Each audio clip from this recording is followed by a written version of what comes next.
morning. Hello. Good morning.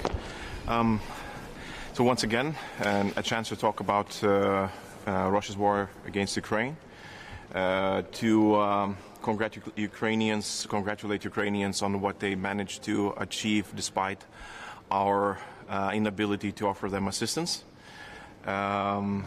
offering Russia a quicker chance to achieve green goals. I think that's truly important. Clearing the Black Sea from the Russian military vessels. It's also a great achievement by Ukrainians that they are able to do it without any meaningful assistance from the West. But on the other hand, then we'll discuss all the things that we cannot do to Ukraine. We cannot agree on a new sanctions package. Apparently there are difficulties for us to find a date for a intergovernmental conference, which would kick off Ukrainian membership negotiations. We will not be able to agree on additional military assistance to Ukraine and so many other things.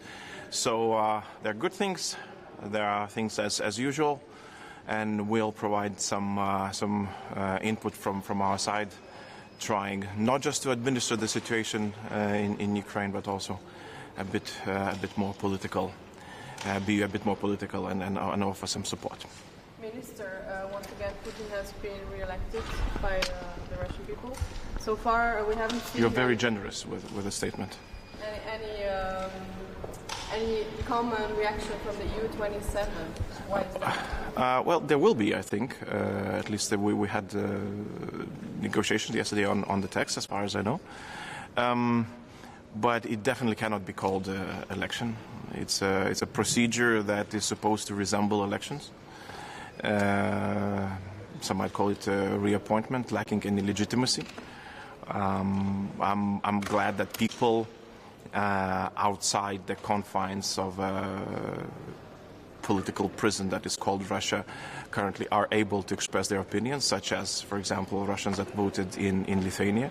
Just 3% of those who came to Russian embassy in Vilnius voted for Vladimir Putin. Others decided either to ruin the paper or to vote for any other candidate that was there on the ballot. So apparently, in this atmosphere of non-freedom, definitely there can be no elections. On Gaza, Israel, which sanctions should be adopted today, and would you be in favor of discussing the suspension of the association agreement with Israel and sanctions for violent settlers? Well, for violent settlers, we were in agreement with this, at least as far as my country is concerned. But now we have to, I don't believe that there will be any far-reaching decisions made today. Can you discuss the topic of different statements from different leaders, European, some of them talking about possibility of deployment military forces in Ukraine, some of them reject this possibility. Will you discuss some one-voice policy, how to communicate this topic, and what should be done? Well, then again, I don't believe that there is a possibility to agree on something like this.